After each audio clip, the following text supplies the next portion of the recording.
I still know every hymn my mother taught me by heart, but according to my son-in-law, I can no longer be trusted to manage my own affairs. That's what he told my daughter, apparently. That I was slipping. That I'd forgotten things. That it was time for someone younger to step in and help. I'm 68 years old. I taught third grade for 31 years. I balanced a checkbook every week of my adult life, raised 2 children mostly on my own after my husband passed, and drove myself to every doctor's appointment, every grocery run, every Wednesday morning prayer group without anyone's help. But according to him, I was slipping. I didn't find out right away. That's the part that still catches in my chest when I think about it. I didn't know for months. My daughter had married him about 6 years before any of this happened. I'll be honest. I never fully warmed to him, not because he was unkind exactly, but because he had a way of looking at people that made you feel like he was calculating something. Like when he looked at you, he wasn't seeing you. He was seeing what you were worth. I noticed it at the wedding. I noticed it at Thanksgiving dinners. I pushed it down because my daughter loved him and she seemed happy, or at least I thought she did. My son lives up in Maine now with his wife and their 2 boys. We talk every Sunday without fail. He's a steady person, my son. Not flashy, not the kind of man who fills a room when he walks in, but solid. The kind of solid that actually holds when the ground shifts. He'd never had much use for my son-in-law either, but he kept that mostly to himself out of respect for his sister. My daughter and her husband lived about 40 minutes from me. They came over for Sunday dinners sometimes. Her birthday in April. Things felt normal enough on the surface. But now, looking back, I can see the shape of what was happening. I just couldn't see it while I was inside it. It started about 2 years ago, in a small way. My son-in-law began asking questions about my finances. Casual-sounding things at first. Was I keeping up with my investments? Had I thought about simplifying things? Did I really need to manage everything myself at my age? I answered politely and didn't think much of it. He worked in finance. It wasn't unusual for him to talk about money. Then it became more pointed. He mentioned more than once that his firm had a wealth management division, that they could consolidate everything for me, that it would be so much easier than what I was doing on my own. I smiled and said I'd think about it. I had no intention of thinking about it. My husband had been an accountant. When he died, he left me in good shape, not wealthy by any standard, but secure. A paid-off house, a savings account, a modest investment portfolio we'd built together over 30 years. Life insurance. I wasn't rich, but I wasn't helpless. And what I had, my husband had worked for. We had worked for. I wasn't about to hand it to someone else to manage because they thought I was too old to understand a quarterly statement. The first real alarm didn't come until my neighbor mentioned something to me over the fence one afternoon in late October. She's a retired nurse, sharp as anyone I know, and she said almost offhandedly that my son-in-law had stopped by while I was at my Thursday book club. Just knocked on the door, she said, walked around the side of the house, looked in the garage window. I asked her when. She said it had happened twice. I thanked her and went inside and stood in my kitchen for a long time. I didn't say anything to my daughter yet. I wanted to think first. A few weeks later, I got a phone call from my bank. A real person, not a recording. A woman from their fraud and elder services department. She was calm and professional, but she told me something that made the room go quiet around me. Someone had called the bank claiming to be my healthcare proxy, stating that I had been diagnosed with a cognitive impairment and requesting information about my accounts and the process for adding a cosigner. She said they had flagged it because no documentation had been provided and the call didn't match the authorization protocols on my account. She asked me if I had authorized this. I said no. She asked if I knew who might have made the call. I didn't answer right away. I stood there holding the phone with both hands. I asked her what I should do. She walked me through everything carefully. She added a security flag to my account. She told me I could come in and update my security protocols in person, add a trusted contact on my own terms, and document what had happened. She also told me, very gently, that what had been attempted was not legal, that impersonating someone's healthcare proxy to gain financial access was fraud. I thanked her and hung up. Then I sat down at my kitchen table and I did not move for a long time. I'd like to tell you I was mostly angry. Anger would have been cleaner. But mostly what I felt was a terrible sadness, because I already knew, before I could even name it clearly, who had made that call.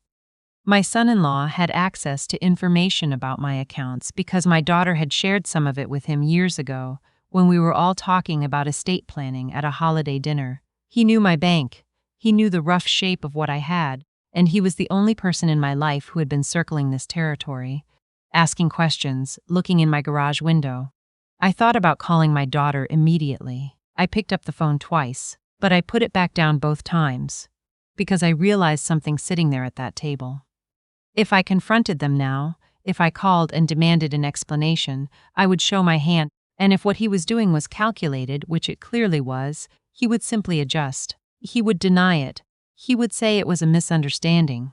He would turn it around on me somehow, probably say that my reaction was proof of exactly the kind of instability he'd been worried about. I had seen how he operated. I knew how he talked around things, so I didn't call. Instead, I made an appointment with my attorney. I've had the same attorney for over 20 years. A woman I trusted completely, sharp and no nonsense, the kind of person who has seen everything and is surprised by nothing. I drove to her office on a Tuesday morning and I sat down across from her and I told her everything. The questions about my finances, the visits to my house, the phone call from the bank. She listened without interrupting. Then she asked me a few questions. Then she got very quiet in a way that meant she was thinking hard. She told me that what had been attempted at the bank, if it was who I suspected, was indeed fraud, that I could file a police report, that I had options. I told her I didn't want to go to the police yet. I wanted to protect myself first. She nodded like she understood exactly what I meant. We spent 3 hours in her office that day. By the time I left, I had begun the process of restructuring everything.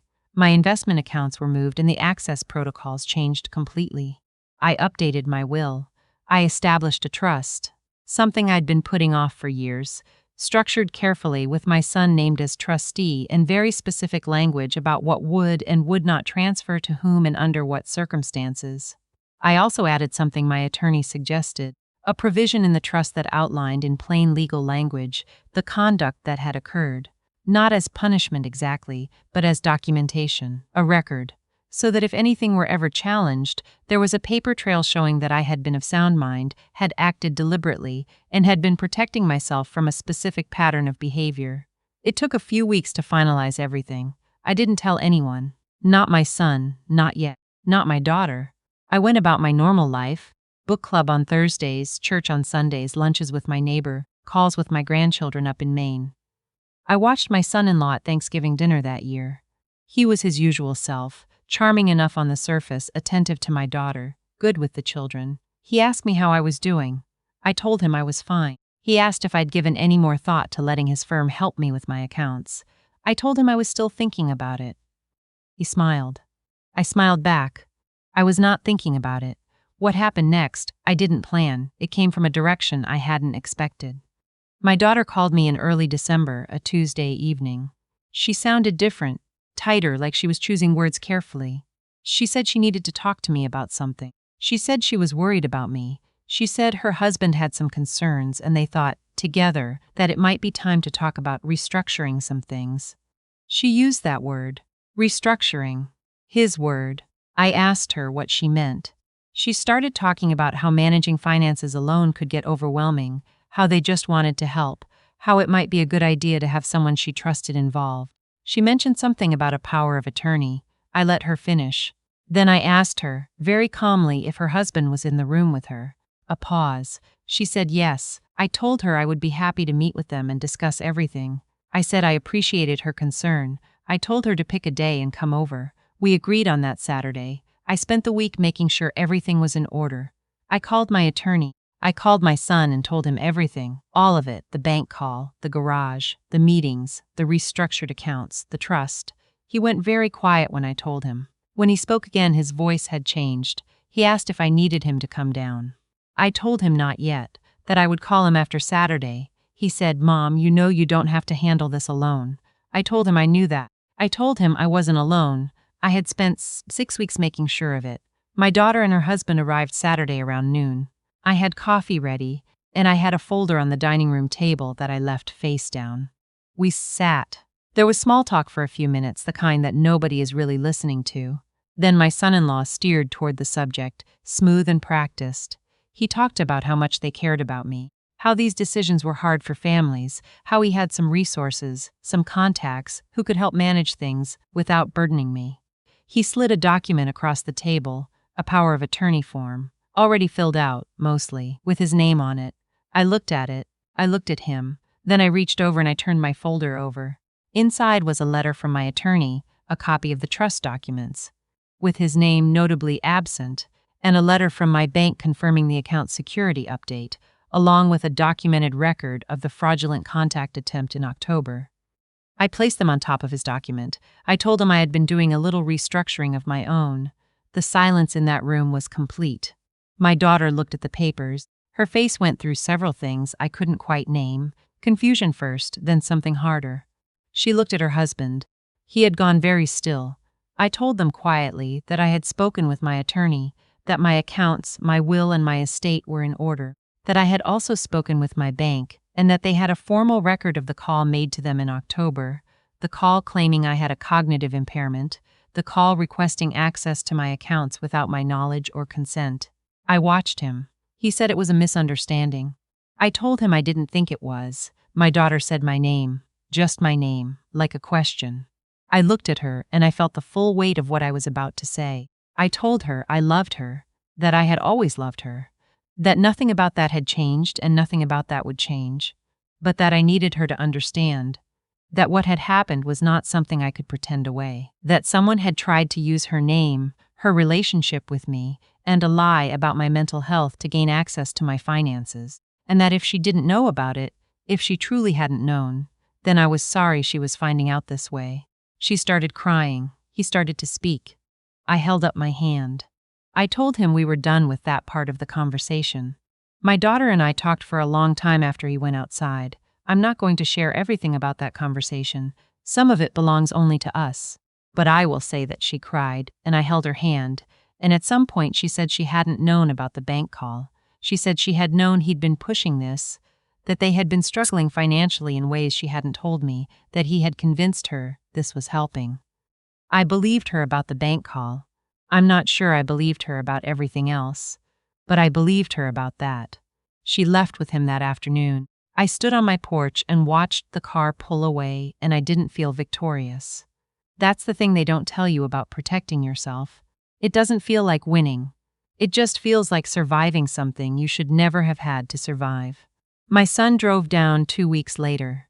He took me out to dinner at this Italian place I've always loved, the one with the candles on every table and the pasta that's made fresh every morning. We talked for 4 hours. He kept shaking his head slowly, not in disbelief but in that particular sadness that comes from realizing something about the world you'd hoped wasn't true.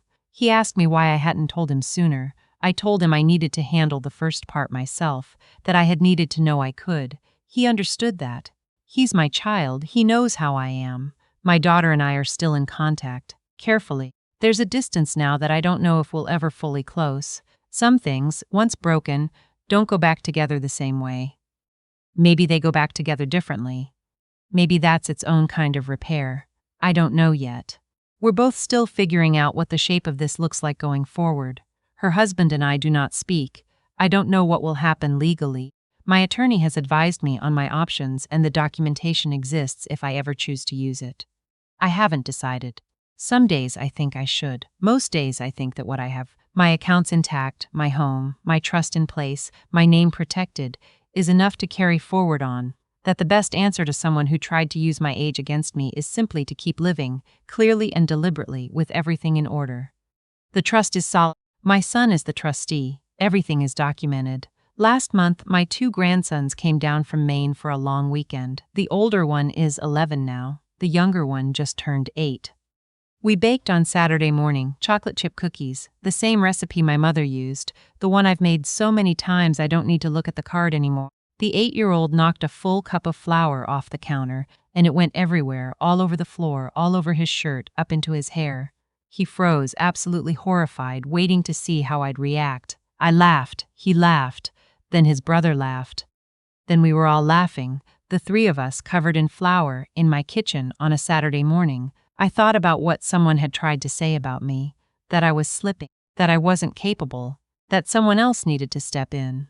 I looked at my grandsons and I thought, I am right here. I am exactly here. I made those cookies from memory, every step, no mistakes. And when we ate them warm from the oven with cold milk, my older grandson said, "Grandma, these are the best things I've ever eaten in my life."